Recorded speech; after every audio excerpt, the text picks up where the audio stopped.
श्रोते हो नमस्कार.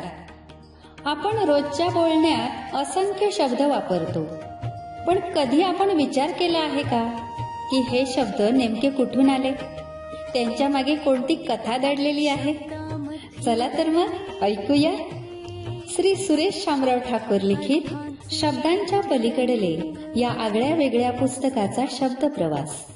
शब्दांची ही सफर ऐकताना तुम्हालाही आपल्या मराठी भाषेची समृद्धी, वैभव, सौंदर्य आणि तिच्या मागचा संस्कृतीचा ठेवा नव्याने जाणवेल. चला तर मग या सुंदर आणि रंजक शब्द प्रवासाला सुरुवात करूया. शब्दांच्या पलीकडले. पटाईत. कॅरम खेळण्यात संजू पटाईत आहे. यावर्षी शालेय कॅरम स्पर्धा त्याने जिंकली. अशा प्रकारे निपुण, निष्णात, पारंगत, तरबेज, कुशल, प्रवीण, धुरंधर, जाणकार या शब्दांचा समानार्थी असलेला पटाईत हा शब्द आपल्या सर्वांच्या बोलण्यात नेहमी येतो. विशेष म्हणजे हा शब्द म्हणजे शूर मराठमोळ्या सैनिकांची मराठी भाषेला देणगी आहे हे ऐकून आपल्याला देखील आश्चर्य वाटेल. पूर्वी सैनिक भाला, तलवार, पट्टा ही शस्त्रे लढाईसाठी वापरत. हा पट्टा सहजगत्या फिरवण्यात जो सैनिक पारंगत त्याला पटाईत असे म्हणत.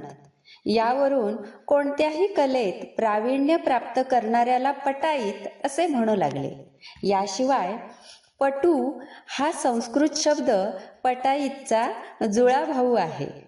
पटूचाही अर्थ चतुर, सक्षम असा होतो.